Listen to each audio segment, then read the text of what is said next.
Nakakadalawang linggo na ang impeachment trial laban kay Vice President Sara Duterte. Pag-usapan pa natin ito, kasama natin ang founder at managing director ng Strat-Base Group at president ng Strat-Base ADR Institute na si Professor Dindo Manhit. Magandang tanghali po sa inyo, Prof. Salamat po sa oras. Magandang tanghali, Cheryl. Magandang tanghali sa mga tagapaganood. Prof, eto na nga po, nakakadalawang linggo na tayo, di ba, sa impeachment trial. Sa pangkalahatan, paano nyo ito ina-assess? Nasaan na po tayo sa proseso at ano yung mga pinakamahalagang development sa ngayon? Tandaan natin na nasa isang artikulo pa lang tayo. No? At ang realidad ay yung meron pang 3 artikulo na pag-uusapan, which I feel mas malakas, lalo-lalo na sa pananaw ng nakararaming taong bayan natin. No? Meron kaming pag-aaral as early as last year, middle of last year, dahil ito ay dapat mangyari. Di ba? Impeachment was on top of the political noise after the 2025 election. At narinig namin yung sagot ng taong bayan under the social weather station study namin, 88% would like the Vice President to address impeachment charges. No?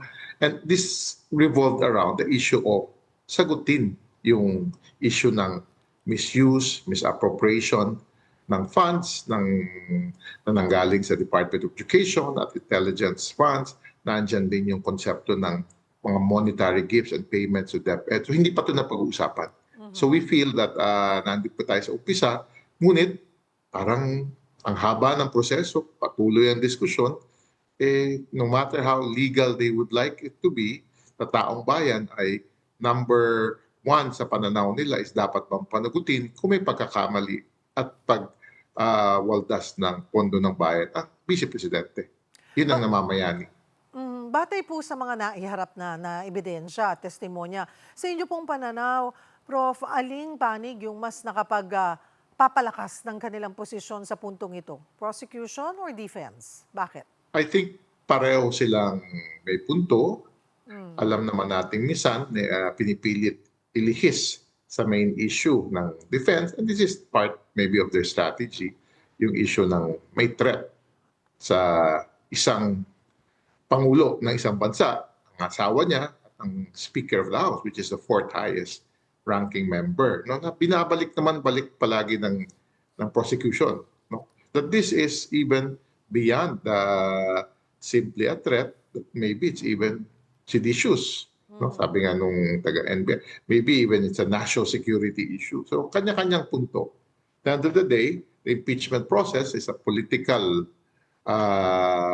process also, that we might be watching legal attempts to deviate from the charges to win and convince other Senate judges to vote in favor of one group over another. But at the end of the day, the public is more important here. And right now, the delaying and also the attempt to limit kung ano yung pag-uusapan, lalo-lalo na sa issue ng bank account, that will really be a strong case against a sitting public official. How can you amass unexplained wealth when you've always been a government official? Those are very important concerns of the Filipino people, given that aside from mahirap ang buhay, ang ayaw din ng taong bayan ay ang pagnanakaw sa gobyerno. Yan po yung sa prosecution and defense. Puntahan ko po yung kung nagagampanan ba ng mga senator judge yung kanilang tungkulin ng may sapat na impartiality o may mga pangyayaring nagdudulot ng tanong tungkol sa direksyon ng paglilitis. Mahirap hingin yan talaga yung impartiality, though it is demanded by our Constitution, because we live in a political world today, or an environment where there is so much division politically. No, nakakaroon nga tayo ng even I call societal polarization based on political alliances and divisions. So we're just hoping that as we move forward, we will see some independence on the part of members of the court, in this case the senators, no? That in their independence they will show certain impartiality and simply allow evidence and a facts-based decision that will come from their actions, no? As they talk, as they vote in the future, as they raise issues. Bago po itong oral arguments kahapon, ibinangon ng magkapatid na Cayetano ang issue ng NBI investigations doon sa 2019 na SEA Games. Sa inyong pananaw, Prof, paano ninyo tinitignan yung timing ng usaping ito? Lalo't may mga nagsasabing ang maaari itong magkaroon ng political implications. Talagang every actions taken by whatever group or party, no? As I've said, I go back, there is what we call societal polarization in the Philippines today, or nahati-hati tayo, depende sa panic natin, magkakaroon ng kulay. Sa akin lang, kung talagang naniniwala ang NBI na dapat ipagpatuloy nila ito, ipagpatuloy nila, pero magpakita sila ng basihan or ebidensya. No? At kung ikaw naman ang Cayetano siblings, ay ito naman ay mahaharap nyo kung wala kayong pagtatakpan, at madaling harapin ito kung klaro ang naging role nyo doon at malinis ang dokumento, malinis ang mga nagawa nyo doon at talagang na-liquidate. No? So at the end of the day, it will all sound and look, Cheryl, like political, but evidences and facts should drive not only the discourse, but the decision how to move forward against any issue with regards to corruption in government. Just like why the Filipino people is demanding more from the flood control project also. Diba? So lahat ito ay namamayani sa pag-iisip ng ating mga kababayan.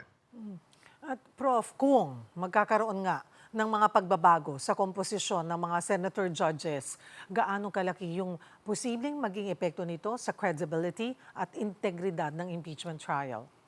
Mas magandang wag nang haluan. Iba pa, no? When you say, maybe you're referring to judges being arrested again. No?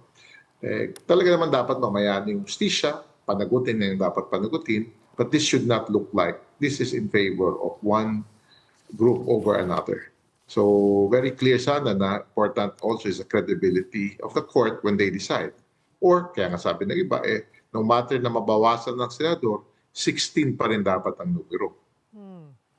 Marami sa mga orihinal na testigo ng prosecution po hindi na ipinresinta. Sa inyo pong tingin, naapektuhan ba nito yung lakas ng kanilang kaso o sapat pa rin yung mga naiharap na ebidensya na upang ang patunayan itong mga paratang sa Article 4? I think on the Article 4, Cheryl, it's very clear na ang haba ng diskusyon. Pari nga, you need to turn off yourself from whatever is being discussed. So maybe yan ang basihan ng prosecution. Kasi as prosecution, meron pa naman silang tatlo na pagdidiinan ng pansin nila. So maybe in the interest of time, they decided to really focus na ilimit dito, then let's build on to the next set of witnesses for the Article 1, 2, and 3. Balikan ko po, yung oral arguments kahapon, Professor, gaano kahalaga yung issue ng tinatawag na green box? Kung magpapasya ang Senado na buksan ito o hindi buksan, ano yung posibleng maging epekto nito sa tiwala ng publiko sa paglilitis at kay Vice President Sara Duterte? That one is very important. Sabi ko nga sa inyo, ang namamayaning pananaw, pag-aaral namin last year pa lamang, no? Unang filing of impeachment ay dapat panagutin ang ating Vice Presidente kung talaga may pagkakulang, lalo-lalo na dun sa issue ng misuse and misappropriation of public funds. Nandun din yung mga monetary gifts and payments to DepEd. At yung green box na yan, importante sa ganong argumentation. No? Kaya kailangan dun tumutok ang concerns natin at dun talaga dapat buksan and let the impeachment court allow for a full transparency. Kasi kung wala namang itatago, why not? No? Ipakita, malinis ang panunungkulan ng ating Vice Presidente, then she should not be convicted. No? Kung hindi naman, panagutin siya. Prof, ang sinasabi ay akala natin ay kahapon mapapagdesisyonan pero ipinagpaliban nila yan sa Monday na daw dahil kailangan pang pag-aralan mabuti rin ng mga senator judge. Yung sa paraan ng pagdedesisyon, di ko alam kung tama yung natandaan kong sinabi sa amin kahapon na ang magdedesisyon o magsasabi ng desisyon ay ang presiding officer.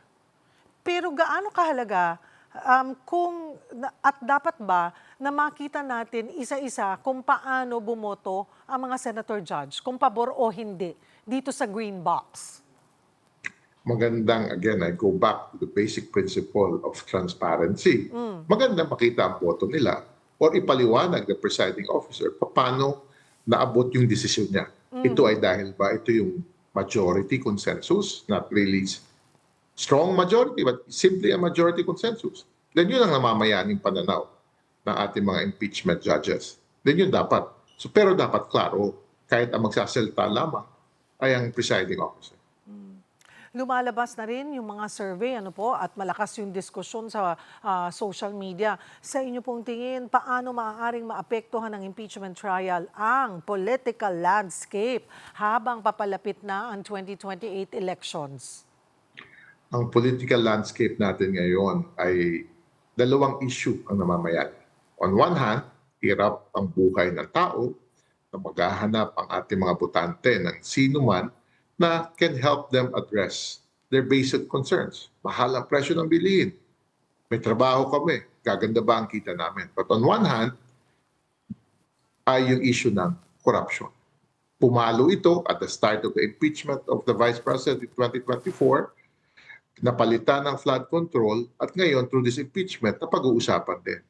But ang overarching dito ay ayaw ng tao ang isang mamumuno sa atin ay may bahid ng korupsyon. Kasi bababa ang pagtiwala nila. So, oportunidad dito para sa Vice Presidente na patunayan na pwede niyo akong pagkatiwalaan, wala akong bahid. Pero kung pagtatakpan naman ito, this might backfire against her. On the part of this prosecution na naniniwala na may bahid ang Vice Presidente ay dapat, pag pinatunayan nila ito, maging dominant discussion to na ayaw natin ng Vice Presidente ay umangat pa sa posisyon niya at hindi siya karapat-dapat na maging public official. So depende sa mga ipapakitang ebidensya, but para sa akin, simple lang ang nais ng taong bayan. Panagutin ang dapat panagutin. Yung pagharap, tapos na, ito, pasara na yung Article 4, hindi natin nakita si VP Sara na humarap. Sa mga susunod pa na articles,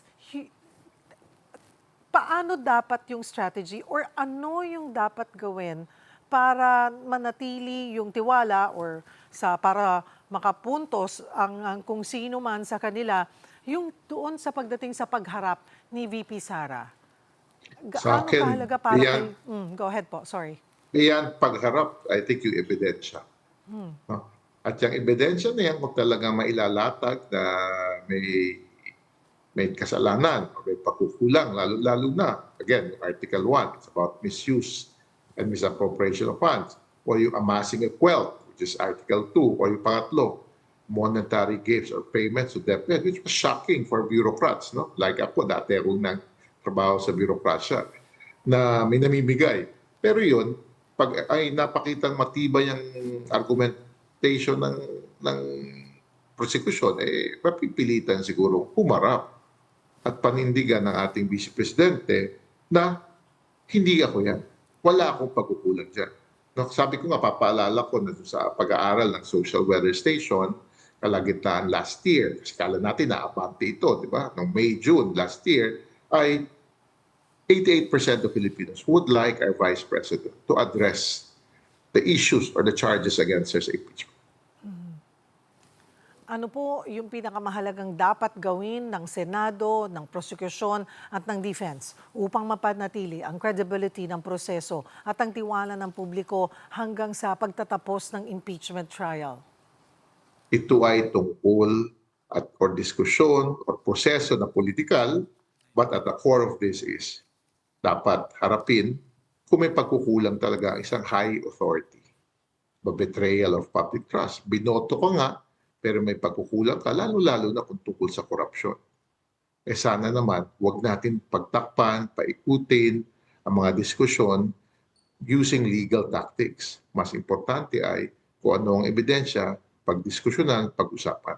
Kundi, titingnan to ng tao at parurusahan nila to pagdating ng electoral season natin.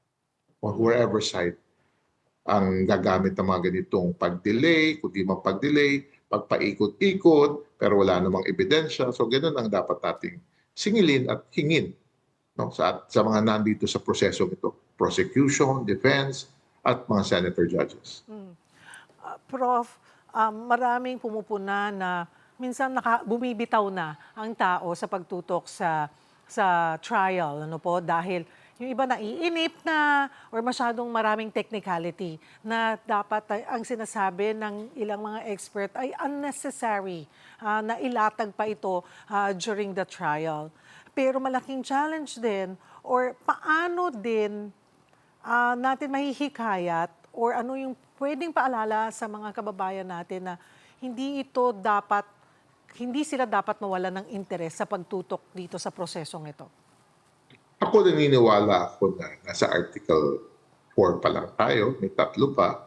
As things go deeper, especially no, sa tao kasi, yung pag-aaral namin, ang pinaka-importanting panagutin, kung dapat panagutin ang Vice Presidente, ay yung issue ng corruption. No, kaya nga paulit-ulit kong nababanggit yung misuse, misappropriation of funds. So magkaka-interest ang tao. No, lalong-lalo na pag i-connecta to, nagkaroon ng amassing of wealth na walang base. Kasi public official siya. Bata pa lang, ang bata ating Vice Presidente. No?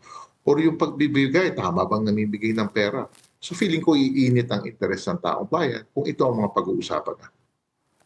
Marami pong salamat sa inyong oras. Chat-based ADR Institute President, Professor Dindo Manhit.